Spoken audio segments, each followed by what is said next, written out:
சென்னை எழும்பூரில் செயல்படக்கூடிய அம்பேத்கர் அரசு மேல்நிலைப்பள்ளி வளாகத்தில் அரசு மற்றும் தனியார் பள்ளிகளுடைய மாவட்ட கல்வி அலுவலகம், வட்டார கல்வி அலுவலகம் உள்ளிட்டவை உள்ள நிலையில் பள்ளி வளாகம் பொதுமக்கள் குப்பைகளை கொட்டும் இடமாகவும் மது அருந்துபவர்கள் காலி பாட்டில்களை வீசும் இடமாகவும் மாறியிருக்கிறது.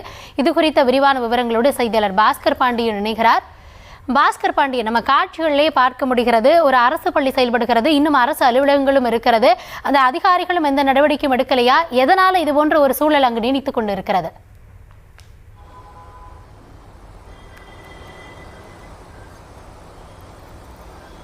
கௌதமி, சென்னை எழும்பூர் பகுதியில் இருக்கக்கூடிய எல்ஜி ரவுண்டானாவிற்கு அடுத்து இருக்கக்கூடிய இடத்தில்தான் இந்த டாக்டர் அம்பேத்கர் அரசு மேல்நிலை பள்ளியானது செயல்பட்டு வருகிறது. இந்த பள்ளி வளாகத்திலேயே மாவட்ட கல்வி அலுவலர்களுடைய, அதாவது தனியார் பள்ளிகளுக்கான மாவட்ட கல்வி அலுவலர்களுடைய அலுவலகமும், அதே போல கோடம்பாக்கம் மண்டலத்திற்கு உட்பட்ட வட்டார கல்வி அலுவலகமும் இந்த பகுதியில் இயங்கி வருகிறது. அரசு அலுவலகத்தோடு கல்வியும் இயங்கி வரக்கூடிய இந்த சூழலில் தான் இந்த பகுதியில் இருக்கக்கூடிய வளாகத்திற்கான இந்த நுழைவாயிலேயே பார்த்தோமானால் இந்த நுழைவாயில் வளைந்து ஒடிந்து காணப்படுவதால் சமூக விரோதிகளின் கூடாரமாகவே மாறி காணப்படுகிறது. குறிப்பாக இந்த வளாகத்திற்கு உள்ளே நுழையும் போதே ஆங்காங்கே பாட்டில்கள் சிதறி கிடப்பதும் மதுபான கிளாஸ்கள் கிடப்பதுமாக இருந்த சூழலில் பொதுமக்கள் கட்டிட கழிவுகளை கொண்டு வந்து கொட்டக்கூடிய ஒரு இடமாகவும், தோல் தொழிற்சாலைகளுடைய கழிவுகளை கொட்டக்கூடிய ஒரு இடமாகவும், சுகாதார சீர்கேடுக்கான அத்தனை இதுவும் இருக்கக்கூடிய ஒரு பகுதியாக இந்த பகுதியானது காட்சியளிக்கிறது. பொதுவாகவே கூவமாற்றுக்கு அருகில் இருக்கக்கூடிய இந்த பகுதி என்பதனால இங்க இருக்கக்கூடிய சுற்றுச்சுவரானது இல்லாமல் இருப்பதால் சமூக விரோதிகளின் கூடாரமாகவும் மாறியிருக்கிறது. ஏராளமான இந்த பொதுமக்கள் இது தொடர்பாக தொடர்ச்சியாக பள்ளிக்கல்வித்துறைக்கும் அதே போல மாநகராட்சிக்கும் தொடர்ச்சியாக புகார்கள் அளித்திருந்த சூழலில் எந்தவிதமான நடவடிக்கையும் தொடர்ந்து எடுக்கப்படாமலே இருந்து வந்திருக்கிறது. இந்த சூழலில் தான் இந்த பகுதியில் இருக்கக்கூடிய பல்வேறு சமூக ஆர்வலர்களும் இந்த சுகாதார ஆய்வாளர்களுக்கும் அதே போல சட்டமன்ற உறுப்பினருக்கும் தகவலானது தெரிவிக்கப்பட்டு உடனடியாக இந்த பகுதிக்கு நமக்கும் கூட இந்த புகார்களானது வந்திருந்தது.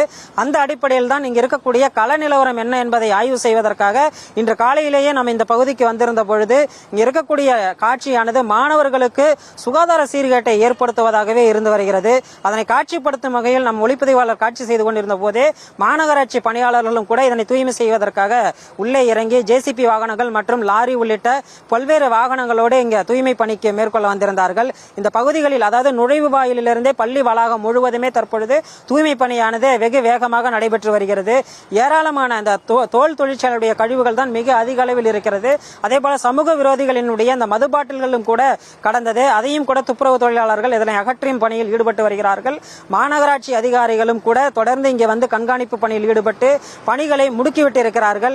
வரும் காலங்களில், அதாவது இனி வரக்கூடிய காலங்களில் மாணவர்களுக்கு எந்தவிதமான சுகாதார சீர்கேடும் இல்லாமலும் இந்த பள்ளிக்கு நுழைவாயில் ஏற்படுத்தப்பட்டு அந்த கேட்டுகளானது போடப்பட்டு எந்தவிதமான சமூக விரோதிகளும் உள்ளே நுழையாத வகையில் தடுப்பு பணிகள் மேற்கொள்ளவும் அறிவுறுத்தப்பட்டிருக்கிறது.